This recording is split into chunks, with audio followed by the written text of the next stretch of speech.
Hello, আসসালামু আলাইকুম everyone. খুব সহজে নাস্তায় কিভাবে আপনারা আলু পরোটা তৈরি করবেন সেটি আজকের আমি আমার রেসিপিতে আপনাদের দেখাবো।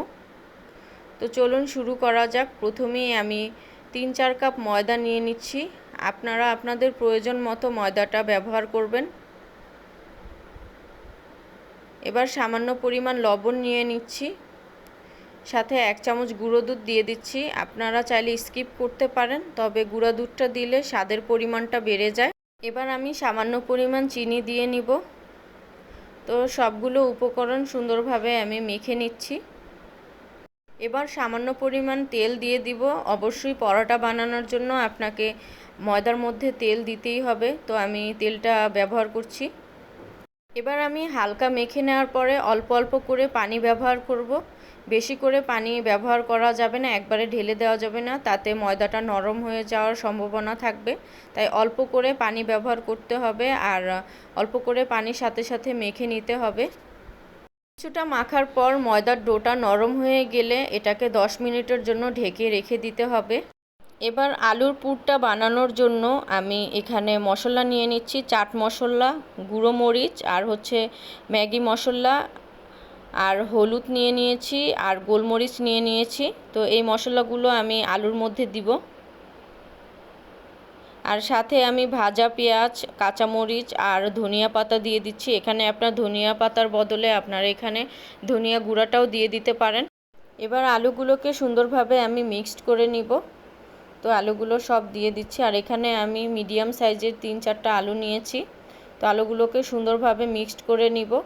তো মিক্সড করা হয়ে গেলে এখানে আমি পেঁয়াজ ভাজাটা দিয়ে দিচ্ছি, আর সবগুলো উপকরণ অল্প অল্প করে দিয়ে নেবেন, একবারে ঢেলে দিবেন না। এবার ধনিয়া পাতাটা আমি দিয়ে দিচ্ছি, আর সাথে কাঁচামরিচটা দিয়ে দিয়েছি। তো সবগুলো এখন উপকরণ আবার আলতোভাবে মেখে নিব। এবার চাট মশলাগুলো আমি সবগুলো দিয়ে দিচ্ছি। আর এখানে চাট মশলাগুলোর ভিতরে যেহেতু লবণ ব্যবহার করা রয়েছে, এর জন্য আমি আর এক্সট্রাভাবে লবণ দিচ্ছি না।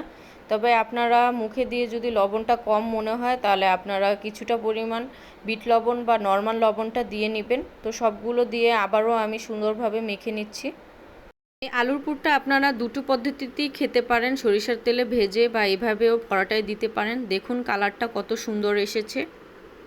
এবার আমি ময়দার ডোটাকে সুন্দরভাবে খামি করে নিব। আর অবশ্যই খামি করার সময় একটু অল্প মোটা করে খামি করবেন, তাতে দেখা যায় আলুর পুরটা দেওয়ার পর এটা ফেটে ফেটে আসবে না। এর জন্য অবশ্যই হালকা মোটা করে খামিটা তৈরি করবেন। এবার খামিগুলোকে সুন্দরভাবে মোটা করে গোল করে একপাশে চেপে আমি রেখে দিব। এভাবেই সবগুলো খামি এই প্রসেসে আমি গোল করে চেপে রেখে দিব। এবার একটা খামি নিয়ে ভিতরে আমি গোল করে আলুর পুরটা দিয়ে দিব। আর অবশ্যই আলুর পুরটা অল্প করে দিবেন, বেশি করে দিলে ফেটে যাওয়ার সম্ভাবনা রয়েছে। আর এভাবে দেওয়ার পরে আমি সব জায়গা থেকে এটাকে বন্ধ করে দিব।